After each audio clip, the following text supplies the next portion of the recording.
Everyone, welcome to my channel. तो जी हाँ फ्रेंड्स, सबा का रेस्टोरेंट खुशामदीद या फिर दीपिका की वेबसाइट लेबिलिटी के आई, दोनों में से कौन है बेस्ट और कौन आगे चलकर सक्सेस हो पाएगा, इसी चीज़ को लेकर आज मैं ये वीडियो बना रही हूँ।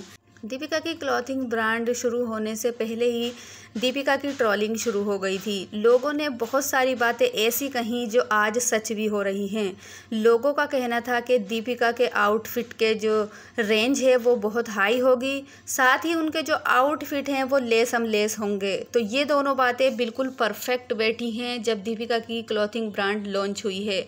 जैसे ही ब्रांड लॉन्च होती है और आउटफिट लोगों को देखने को मिलते हैं, आउटफिट तो थोड़े सही थे, लेकिन उनके नीचे जो उनके प्राइस लिखे हुए थे उसे देखकर लोगों के होश उड़ गए। जो घर में पहनने वाले भी डेली वियर हैं, बिल्कुल सिंपल सूट 3000 से यहाँ पर स्टार्टिंग है।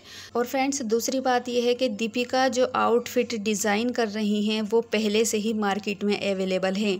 यानी कि बहुत सारे आउटफिट ऐसे देखे गए हैं जिसमें दीपिका ने किसी और ब्रांड की कॉपी की है। यहाँ पर उनका आउटफिट में एक बात और नोट की गई है कि जितने भी आउटफिट हैं वो लेसम लेस हैं, यानी कि पूरी तरीके से हर जगह पर लेस लगी हुई है, चाहे गले पर हो, स्लीव पर हो या फिर दामन पर हो, हर जगह लेस ज़रूर लगी हुई है। तो दीपिका के बहुत सारे फैंस जो हैं वो उनसे इसी बात को लेकर नाराज़ हैं, क्योंकि वो चाहते थे कि हम दीपिका जी से कपड़े ख़रीदें, लेकिन वो कपड़े इतने हाई फाई रेंज में हैं कि मिडिल क्लास के जो लोग हैं वो उसे ख़रीद ही नहीं सकते। इसलिए वो दीपिका से नाराज़ होते हुए भी यहाँ पर नज़र आए हैं।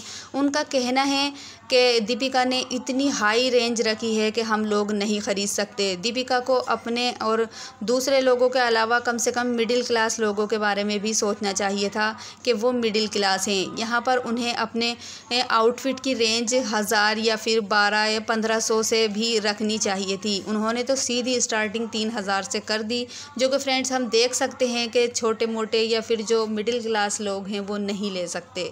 इसलिए दीपिका के ऊपर बहुत सारी यहाँ पर ट्रोलिंग की जा रही है। दीपिका जी ने गलती यहाँ पर यह कर दी कि वो अपने आप को बहुत बड़ी सेलिब्रिटी समझ बैठी हैं और अपनी ब्रांड लॉन्च करते वक्त उन्होंने यही आइडिया लगाया कि मैं बहुत बड़ी सेलिब्रिटी हूँ और मैं जो भी कहूँगी लोग दिखाऊँगी वो लोग ख़रीदेंगे, क्योंकि मैं एक सेलिब्रिटी हूँ। तो यहाँ पर ऐसा कुछ नहीं है। दीपिका जी, आपको अपनी ऑडियंस के बारे में भी थोड़ा सोचना चाहिए था, क्योंकि वो मिडिल क्लास फैमिली से ज़्यादा हैं।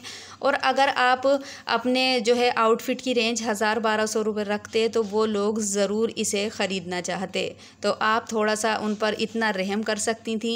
अब आपको जो चाहने वाले हैं वो भी आपसे नाराज़ हैं, क्योंकि आपने इतनी ज़्यादा आउटफिट की रेंज रखी है और आप इतनी बड़ी सेलिब्रिटी नहीं हो। जो बिल्कुल सामने से दिखाई दे रहा है कि ज़्यादा दिन तक ये कहानी टिकने वाली नहीं है, ऐसा लग रहा है। और लोगों के बहुत सारे कमेंट इसी बात को लेकर आ रहे हैं कि दीपिका जी का बिजनेस आगे बढ़ने वाला नहीं है, वो चलने से पहले ही फ्लॉप हो जाएगा। उनकी ये हालात दिख रहे हैं। थोड़ा उन्हें जो है अपनी ऑडियंस के बारे में भी ये चीज़ सोचनी चाहिए थी। यहाँ पर अब सबा इब्राहिम के बारे में बात कर लेते हैं, उनके रेस्टोरेंट खुशामदीद के बारे में। उन्होंने रेस्टोरेंट खोला है तो उन्होंने सेलिब्रिटी बनकर यहाँ पर रेस्टोरेंट नहीं खोला है। उन्होंने एक आम लड़की की तरह यहाँ पर बिजनेस अपना स्टार्ट किया है, जिसका फ़ायदा उन्हें कहीं ना कहीं ज़रूर मिलेगा। सबा और सनी कोई भी खुशामदीद रेस्टोरेंट में आता है उससे हाथ मिलाते हैं, बात करते हैं, साथ ही उससे सेल्फी उनके साथ लेते हैं। अब ये है कि लोगों को चाहे खाना महंगा लगता है, लेकिन अपनी सेलिब्रिटी से मिल तो रहते हैं, वो अपने वहाँ पर उनके साथ फ़ोटो खिंचा लेते हैं। इसी में ही लोग बहुत ज़्यादा खुश हो जाते हैं। हमने देखा है कि अगर किसी के साथ फ़ोटो खिंचवा लें, उनसे मिल लें, साथ ही दोनों का बिहेवियर भी बहुत अच्छा है। रेस्टोरेंट में जितने भी लोग आते हैं सभी से बहुत अच्छी तरीके से बात करते हैं, उनके साथ सेल्फ़ी खिंचवाते हैं। साथ ही वो जो खाना है थोड़ा महंगा भी होता है, लेकिन जब लोग इतना अच्छा बिहेवियर देखते हैं, सबा और सनी से मिलते हैं, तब उन्हें ज़्यादा रेट देने में भी कोई परेशानी नहीं होती। वैसे रेट इतने हाई फाई नहीं हैं कि मतलब आम लोग वहाँ पर जाकर खाना ना खा सकें। जिस तरीके से वहाँ पर और रेस्टोरेंट के रेट हैं, उसी तरीके से सबा इब्राहिम के यहाँ पर भी हैं। किसी भी रेस्टोरेंट को सक्सेस होने में थोड़ा तो टाइम लगता ही है। अभी न्यू है इसलिए थोड़ा कम चलता है, लेकिन आगे चलकर हो सकता है कि सबा इब्राहिम का रेस्टोरेंट सक्सेस हो जाए, क्योंकि उनके काम बहुत ठीक हैं। यहाँ पर दीपिका की तरह नहीं है कि दीपिका ने बिल्कुल ही हद करके रख दी है है, इतने महंगे और बिल्कुल सिंपल वियर जो है रखे हैं जो कि आम लोगों के पहुंच से दूर हैं। ऐसे काम नहीं करने चाहिए। अगर वो नीचे से स्टार्टिंग करती ना 1000-1200 से, तो उनका मतलब ब्रांड और भी अच्छा चलता। जो उनके फैंस हैं मिडिल क्लास से, वो उनसे और ज़्यादा खुश होते और हर कोई चाहता कि वो अपने जिसको वो चाहते हैं उसके क्लॉथ वियर कर सकें। लेकिन यहाँ पर दीपिका ने ऐसा मसला ही नहीं छोड़ा जो आम लोग कपड़े ले सकें। दीपिका ने जो ये गलतियाँ की हैं इनमें सुधार लाना बहुत ज़रूरी है, नहीं तो हमें ऐसा लगता है अगर ऐसा उन्होंने करियर किया तब से पहले ही जो है सक्सेस शायद नहीं हो पाएगी।